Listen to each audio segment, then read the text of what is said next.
بسم الله الرحمن الرحيم والصلاة والسلام على رسول الله وعلى آله وصحبه وسلم تسليما كثيرا والحمد لله رب العالمين. On aborde la question des anges. Les anges font partie des créatures d'Allah Jalla wa Ala. Et Rasul alayhi salatu wassalam, dans un hadith authentique, il nous dit que les anges ont été créés de lumière.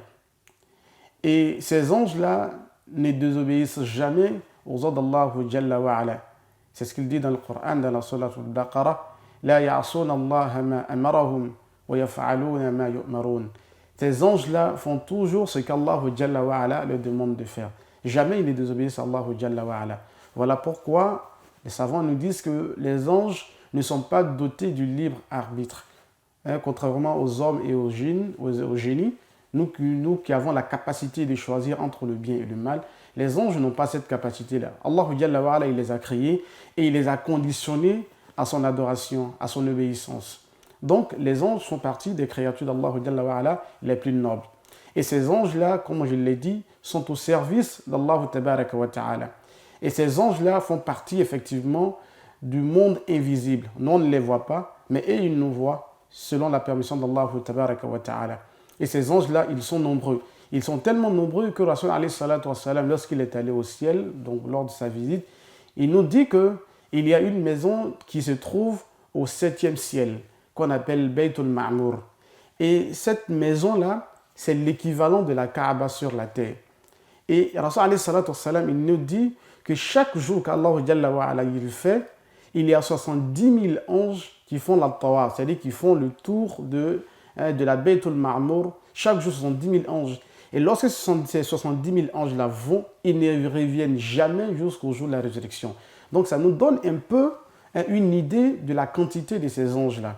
Et ces anges-là, l'islam nous donne les noms de quelques anges. On a par exemple l'ange Jibril, qui est comme, je dirais, le chef de ces anges-là. Lui, sa mission, parce que chaque ange a une mission spécifique, où il y a des groupes d'anges qui ont des missions spécifiques. Par exemple, l'ange Jibril, lui, c'est comme l'envoyé des anges. Lorsqu'Allah Tabaraka wa Ta'ala veut transmettre un message à l'un de ses prophètes ou messagers, il est passé généralement, lorsqu'Allah Jalla wa Ala, soit il passe par l'ange Jibril pour transmettre le message, ou Allah Tabaraka wa Ta'ala lui-même, il insouffle le message. Mais lorsque le message doit passer par un ange pour être donné à un messager ou à un prophète, c'est à l'ange Jibril qu'Allah Tabaraka wa Ta'ala a donné ce message-là. Donc l'ange Jibril, il était l'envoyé d'Allah Tabaraka wa Ta'ala parmi les anges. Et au-delà de l'ange Jibril, il y a Israfil. Israfil, lui, sa mission, c'est de souffler dans la trompette lorsque il sera l'heure. L'heure, c'est le jour de la résurrection. Et quand on sera. Donc il y a beaucoup d'anges qui ont des missions spécifiques. Il y a des anges, et ils sont en train de faire le ruku. Il y a d'autres qui sont en sujoud. Il y a d'autres qui sont en charge de prendre le trône d'Allah Tabaraka wa Ta'ala. Donc les anges, ils sont d'une corpulence énorme. Et ils obéissent exclusivement aux ordres d'Allah Tabaraka wa Ta'ala. Et ces anges-là, il y en a également parmi ces anges-là qui sont là pour écrire nos bonnes et mauvaises actions. Donc ils sont autour de nous et les anges existent. Le musulman, il doit impérativement croire en l'existence de ces anges-là. Il doit savoir que ces anges-là sont des créatures nobles qui sont au service d'Allah Tabaraka wa Ta'ala. Ils sont autour de nous et ils obéissent aux ordres d'Allah Jalla wa Ala. Quelle est donc la bonne compréhension? Que veut dire ange? Littéralement, ange veut dire messager. Et lorsqu'on parle de messager, c'est quelqu'un qui est porteur de message. Un messager apporte un message. Bon, mais qu'est-ce qu'il faut retenir lorsqu'on parle d'ange? Puisque j'ai déjà dit qu'il y a Dieu et puis il y a Satan. Donc, forcément, on doit avoir les deux catégories d'anges. Donc, il y a les saints anges de Dieu, qui sont les messagers de Jésus-Christ, le Dieu Tout-Puissant, qui a envoyé Moïse, Jérémie, Habakkuk, Esaïe, tous les vrais prophètes, et qui ont envoyé Takou Philippe aujourd'hui pour notre génération. Maintenant, il y a les anges déchus, les anges de Satan, qu'on appelle les démons. C'est eux qui viennent, qui fabriquent les religions. Vous voyez que les gigantesques religions sur la terre, que le christianisme, l'islam, le bouddhisme, le maïkarisme, tout ça, ce sont des anges, mais des anges démons, les anges déchus. Maintenant, vous voyez un peu que ça soit, le seul créateur, c'est Dieu. Et tout ce que Dieu fait, le diable imite. Donc, je vais vous montrer un peu l'hiérarchie des anges. Mais tout d'abord, lorsqu'on parle des anges de Dieu, et on parle des anges, il y a les anges célestes qui sont dans la présence de Dieu ou bien dans la présence de Satan et les anges terrestres. Vous voyez, vous allez voir un peu que Moïse était l'ange terrestre, mais il y a un ange qui lui a montré la vision. Kakou Philippe est l'ange terrestre pour le salut de l'humanité aujourd'hui. Mais avant qu'il ne soit un ange terrestre, c'est parce qu'il a rencontré l'ange céleste, l'ange et l'agneau du 24 avril 1993. Élie le Tishbit, il avait rencontré un ange en son temps. Donc, il y a les anges terrestres et les anges célestes. Les anges terrestres, ce sont les prophètes, messagers apportés par Dieu, si ce temps céleste vient de Dieu. Mais il y a les anges déchus. Vous voyez que lorsqu'on parle de Osborne, on parle de Kakou Sévérin, on parle de Yangisho, on parle de David de War, tous ceux qui viennent fabriquer les religions, qui viennent fabriquer les églises sur la terre, ce sont les anges terrestres, mais des anges déchus.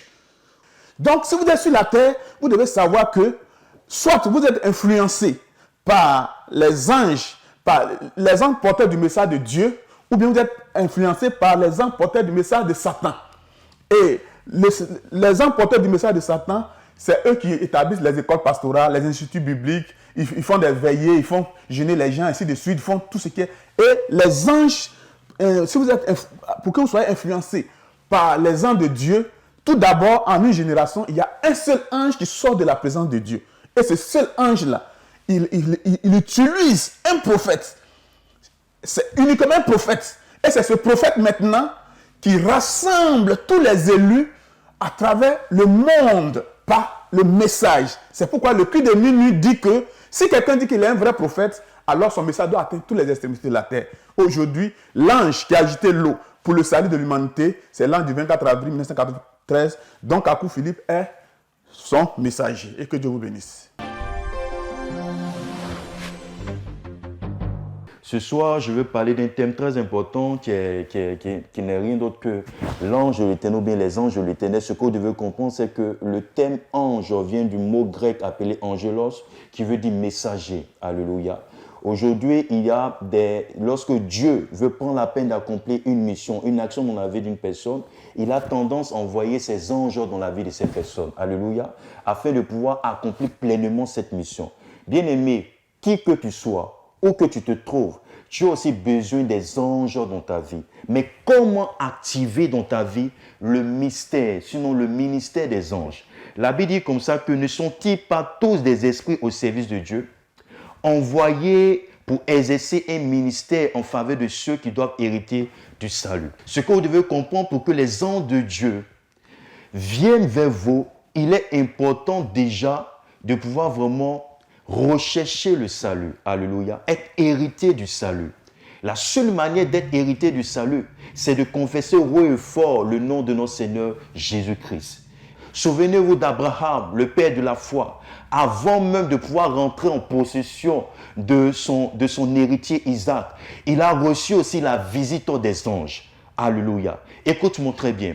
Je veux te dire ce soir, la seule manière de bénéficier du ministère des anges n'est rien d'autre que d'accepter pleinement le Seigneur Jésus-Christ. Alléluia. La deuxième des actions que tu dois comprendre ici, la Bible dit dans le livre de Psaume 34, verset 7, que les anges de l'Éternel campent autour de tous ceux qui le craignent. Alléluia. Pour dire comme ça que toute personne qui craint l'Éternel, toute personne qui a quand même de l'obéissance, qui croit en Dieu, qui respecte ses ordonnances, qui marche dans ses préceptes, qui marche dans la pratique de la parole, je veux te dire que autour de toi, même si tu ne les vois pas, il y a aussi la présence des anges. Alléluia. Alléluia. Écoute-moi très bien.